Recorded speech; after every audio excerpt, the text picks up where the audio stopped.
Hi everyone, guys, welcome back. I'm so honored again to give you an important lesson about some useful verbs. And I'm Sharif from Futin. Assalamu alaikum wa rahmatullahi wa barakatuh. Mbokk yi dal leen jàmm tey ñu andil leen leçon bu am solo moo làmboo ay mots yoo xamante ni wala ay verbe yu am solo yoo xamante ni ku ci nekk ci ñun dana kontaan ci jot ci verbe yu mat a jàpp ndax dañ koy soxlawoo aussi bari na luñ koy laaj lu bari kon mbokk yi verbe yooyu dañuy taxalu pour ñu delsi leeralal leen koy insha allah rabbi. 18 Safar, greatest Magal of Touba. 18 Safar, greatest Magal of Touba. ok mbokk yi dañuy continuer ak yéen ñu commencé to peep mooy yërndu comme noonu ngeen ko gisee ci photo bi. to each mooy wokkatu nag nit ki da koy faral di def su yaramam dee xesan. to pinch mooy kiita.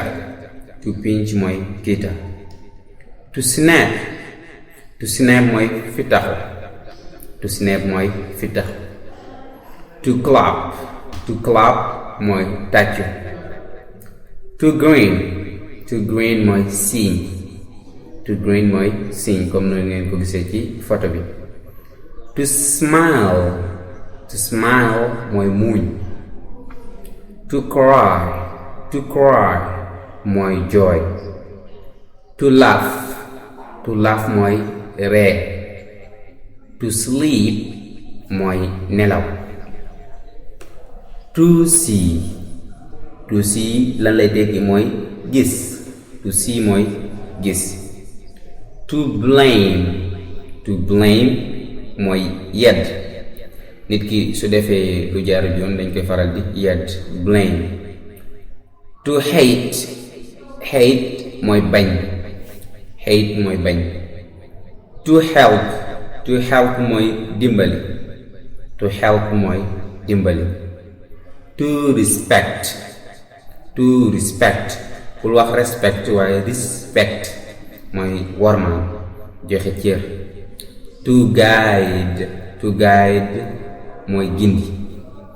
ñu amaat ba tey to drive mooy dawal conduire mu xam oto la wala laneen. to watch mooy seetaan télé wala nga seetaan laneen. to know mooy xam. to eat mooy lekk. to drink mooy naan. to dance mooy fecc. to think mooy xalaat. to go mooy dem. to come mooy dikk. to learn mooy jàng. to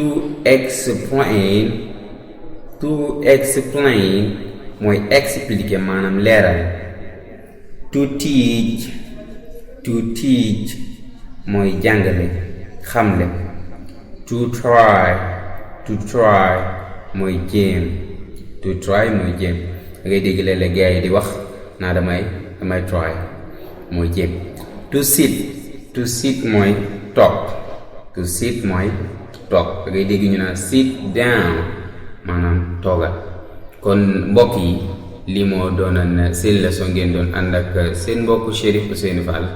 waaleykum salaam wa rahmatullahi wa barakatuhu.